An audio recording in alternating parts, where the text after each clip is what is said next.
Okay, so we've spent the earlier chapters talking about the first element of music, time.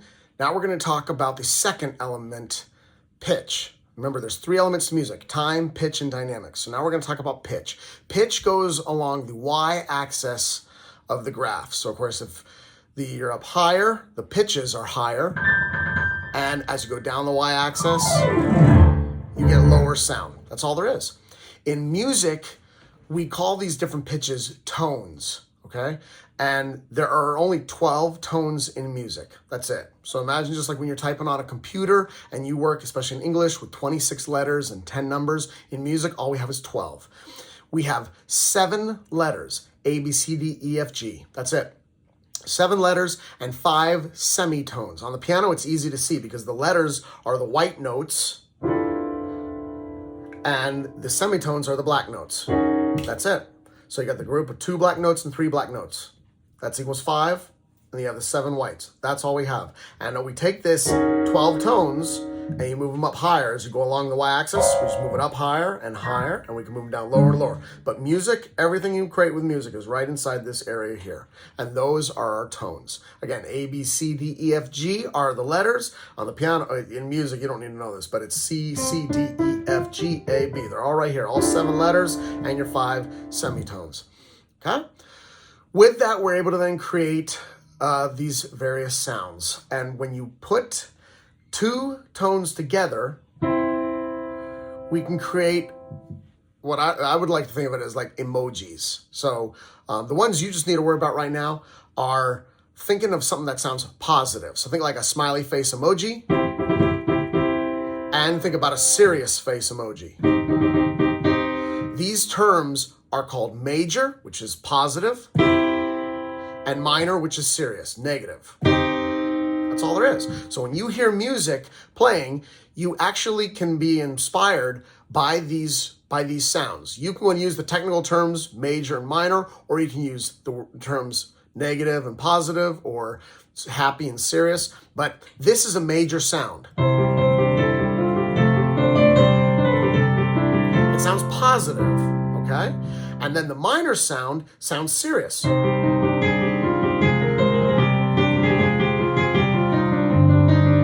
That's all there is to it, okay? When you hit major, though, I don't necessarily want you to always think that it's always happy. For example, if I say, a little boy with his dog.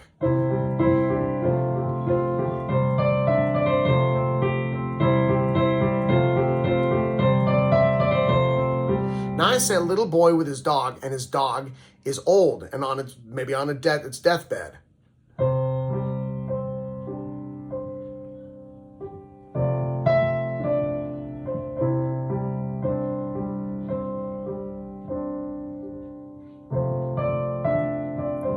See, it's still a major sound, but of course that's a lot sadder because of context, okay? It's the idea of an old dog and a little boy is considerably sad, okay? Versus them just, when I played it earlier and it sounded like they're running in the park playing, okay? However, if I said a little boy and his dog playing in the park,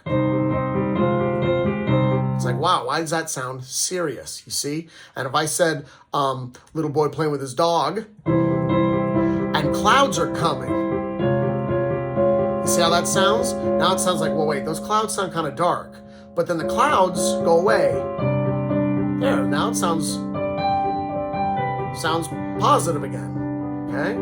So don't necessarily think of major, minor as always being happy or sad, but think of it as more like that positive sound and a negative sound, okay? Real quickly also, a chord, by definition, is 2 or more notes played at once. That's a chord.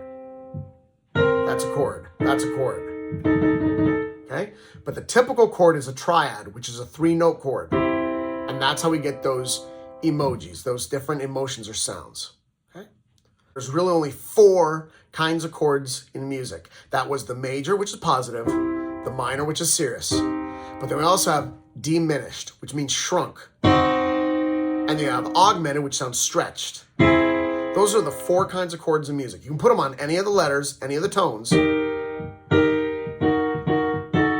can put them on any of the 12 tones, but out of all those 12 tones, Those are the 4 chords, the 4 emojis you can put on them. And so what I'd like you just to consider is that that's 48 chords in music, okay? There's other things we can do to them, but you guys don't even need to worry about them. But that's pretty much it, okay? We use these pitches now to create melody and harmony. Melody is the main idea. It's the part that you can whistle. It's usually one line of music, a singular line of music, where then you can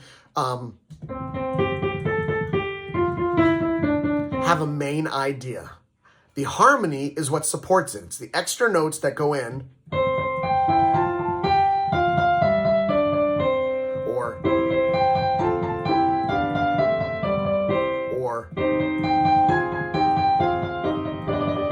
you see, I took the melody and I supported it with the harmonies. Best way to think about this is like a picture.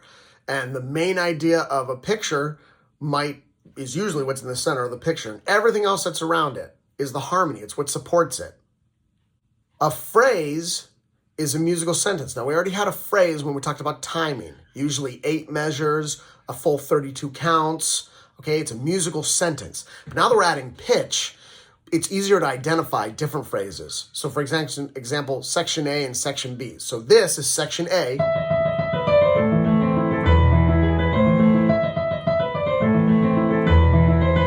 This is section B. And we go back to section A. Okay? So when you're listening to music, you just want to break the phrasing down into sections. Very easy in a lot of pop music or music with songs, because if you've ever heard the terms verse and chorus or bridge, these are how we use our words to describe section A, section B, section C. So in most songs nowadays, you will hear, section A is a verse, section B is the chorus. Section A is a verse again, section B is a chorus. You might then have a section C, which is a bridge, and then you might come back to section B or section A, okay? Verse, chorus, and bridge, section A, section B, section C. Think of those as different phrases, musical sentences.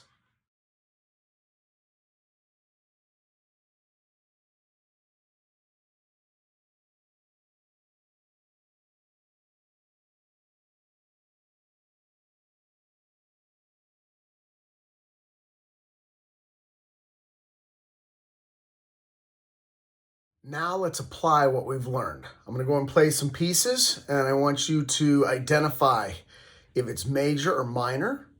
I want you to then identify if you recognize the melody and how the harmonies sound, if the harmonies sound full or empty. And then I'd like you to think about sections. Do you hear a section A? Do you hear a section B? Do you hear a section C? All right, so here we go.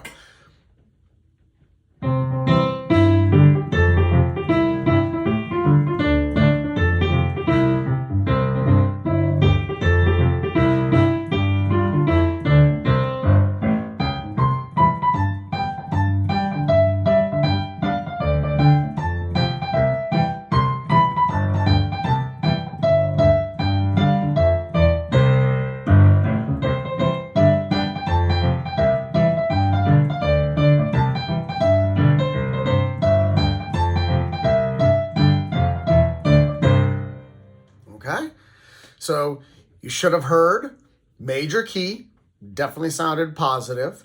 You should have also then heard section A, section B, section A. You should have also then heard that the harmonies were moderately full, not too full. Let me give you an example of what a full harmony would sound like.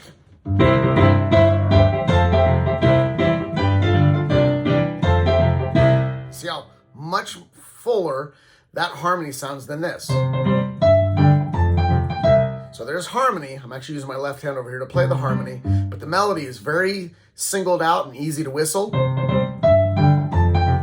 A little bit more harmony would sound like this. A little bit more harmony would sound like this. And a full harmony would sound like this.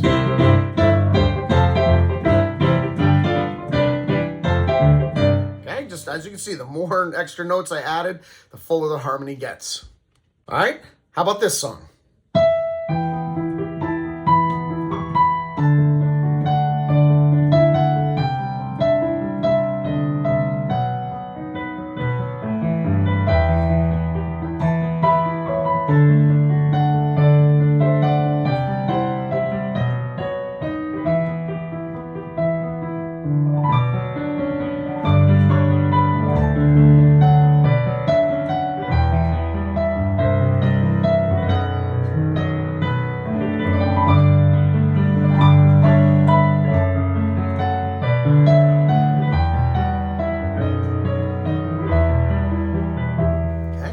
Now you should have recognized that it's in a minor key, a very serious sound. You also should have noticed that the section of this song went A, B, B. And then something that you should have noticed was pretty full harmony. Definitely easier to recognize the harmony when you're able to look at my my hands. But just even listening, a simple melody would have sounded like this.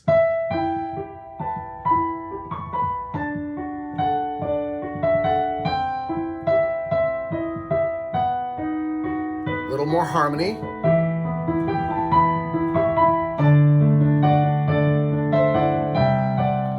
Full harmony. Okay. The other thing is, I'm just bringing a little bit of the first 3 chapters. You should have recognized that the last song was in a duple meter. It was a 4. The last song was a 4. 1,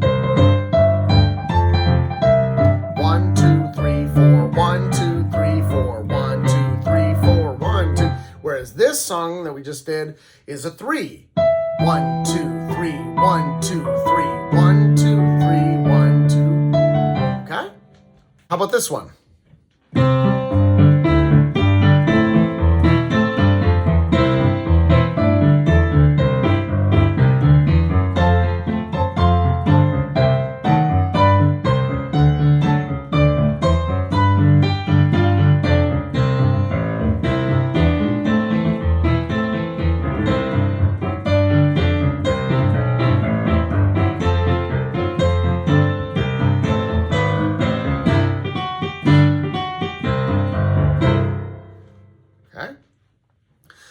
Should have noticed that it is a major sound. Okay. One of the things you'll also notice about songs is that they don't necessarily have to stay in a major sound, and they don't need to stay in a minor sound. You'll find that songs might have an overall sense of major or an overall sense of minor, but that they actually will change. The chords inside will change. For example, this start off in this very major sound. Then it goes to a minor sound. Back to major. Okay, but overall sense you should have felt was a major quality for this song. You should have noticed that it was again, in duple meter. And probably just should have noticed that it's basically almost repeated sections. In other words, you could think of this as A, or if you were counting 8-bar measures, you might think A, B, A, B. A,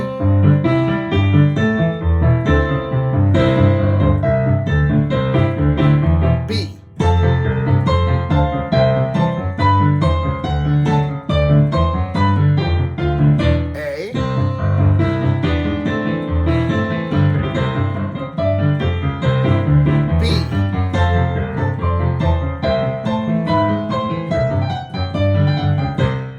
So you might have thought of this as A, B, A, B. And you can definitely think of it like that.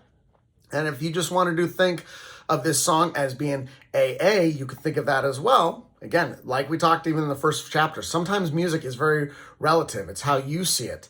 But just so you know, this song does continue to go like this.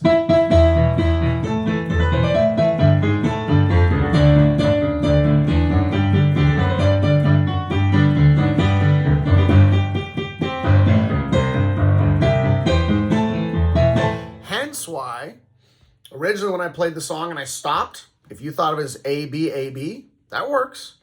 But because I also just extended it and made it even longer, now you can see that it would be A, B, A in a longer sense. Okay? Relative, just the way you think about it. As long as you can defend why you think what you think, that's what matters, especially in your tests, okay? And that's what matters in your choreography. It's what you hear. And what you hear when you convey that to an audience with how they're dancing, that's what makes it art. It's cool to see things in a different way, okay? All right, how about this one?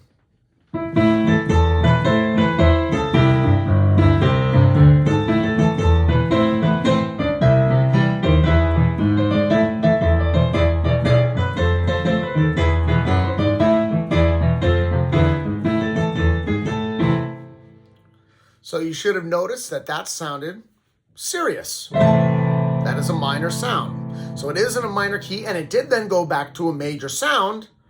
So minor to major, back to minor, serious, to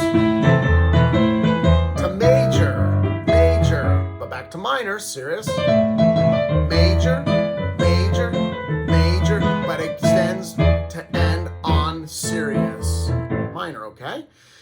Probably should have noticed it maybe section A, section B, section A, depending on how you look at it. And one of the big things that I would like for you guys to recognize is the meter would be 1, a 2, a 3, a 4. So you can think of it as a swing, then a 2, a 3, a 4.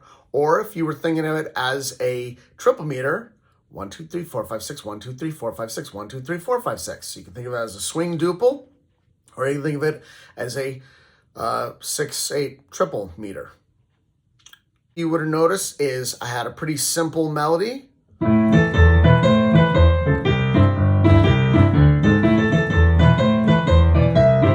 I wasn't putting too much, again, about a moderate harmony on that. Let me go and show it to you one more time with a simple harmony.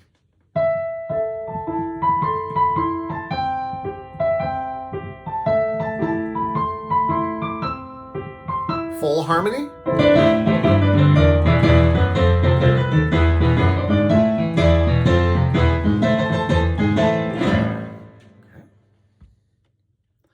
All right, take what you've learned here, listen to as much music as you can out there and go and apply it. You are welcome to send me a comment or shoot me a message and ask me, and I can let you know. Also, just simply Google it, because if you Google, a lot of this stuff pops right up and will tell you what it is, okay? But do your best to try and analyze it yourself and think about how that would impact your choreography.